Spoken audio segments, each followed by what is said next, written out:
नमस्कार दोस्तों। Mannu short and classes में आपका हार्दिक स्वागत है। डिक्टेशन स्टार्ट होगी 90 शब्द प्रति मिनट ठीक 3 सेकंड बाद।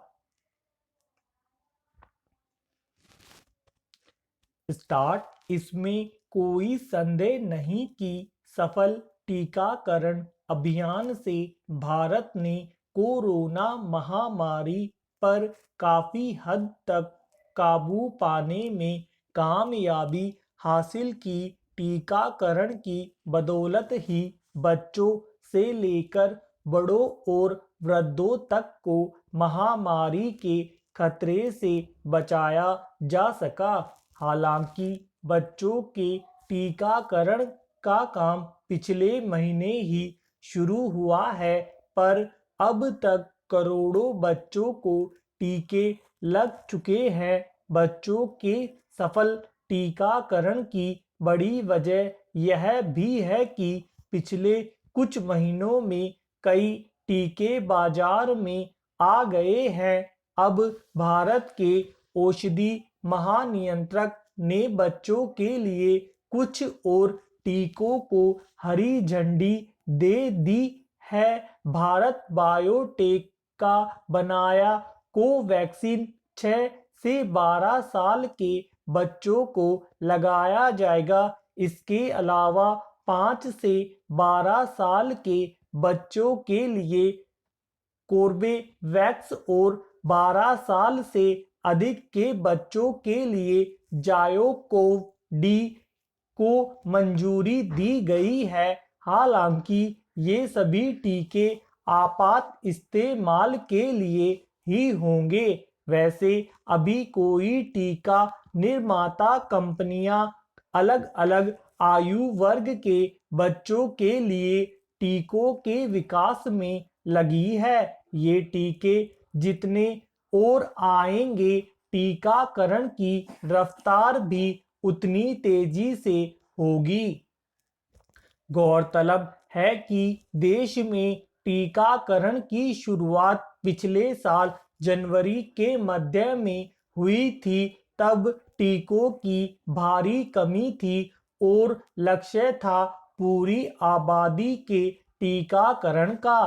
तब टीके भी कुछ ही कंपनियां विकसित कर पाई थी, इसलिए तब प्राथमिकता के आधार पर टीकाकरण शुरू किया गया था।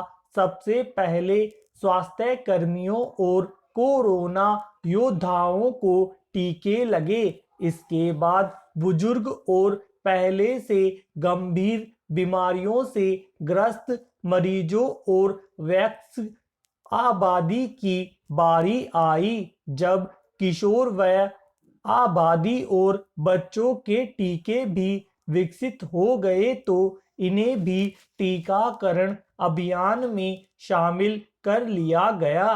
बच्चों की चिंता ज़्यादा इसलिए भी बनी रही क्योंकि महामारी की दूसरी और तीसरी लहर को लेकर विशेषज्ञ पहले से ही आगाह करते रहे थे कि बच्चों को संक्रमण खतरा ज़्यादा हो सकता है।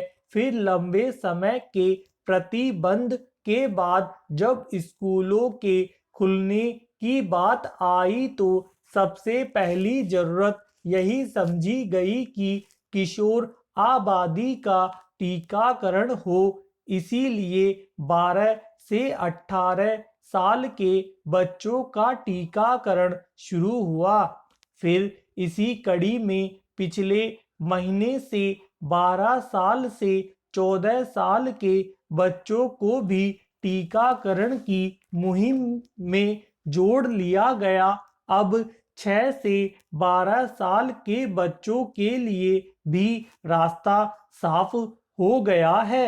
इसे मामूली कामयाबी नहीं माना जा सकता कि 12 से 18 साल के बीच की 8.5 करोड़ आबादी को पहली खुराक और 4.5 करोड़ बच्चों को दूसरी खुराक दी जा चुकी है। टीकाकरण अभियान में तब जब बाधाएं भी आती रही है, इसके पीछे टीकों की कमी, कुप्रबंधन, लोगों और सरकारों के स्तरों पर लापरवाही जैसे कई कारण रहे, लेकिन अब शायद पहले जैसी स्थिति तो नहीं है। अब तक 188 करोड़ टीके लग जाने का मतलब यही है कि आबादी के बड़े हिस्से को कम से कम एक खुराक दे दी गई है। 90 करोड़ से ज़्यादा लोगों को टीके की दोनों खुराक लग चुकी है। सतर्कता खुराक भी दी ही जा रही है, लेकिन पिछले कुछ समय से फिर कुछ राज्यों में मामले बढ़ने से चिंता बढ़ गई है। मास्क पहनने और फिर से अनिवार्य किया जा रहा है। सच तो यह है कि हम बड़े संकट से बच तो गए हैं, पर खतरा अभी टला नहीं है। ऐसे में टीकाकरण और बचाव संबंधी उपाय दोनों की अनदेखी महंगी पड़ सकती है। धन्यवाद दोस्तों, लाइक और शेयर जरूर करें।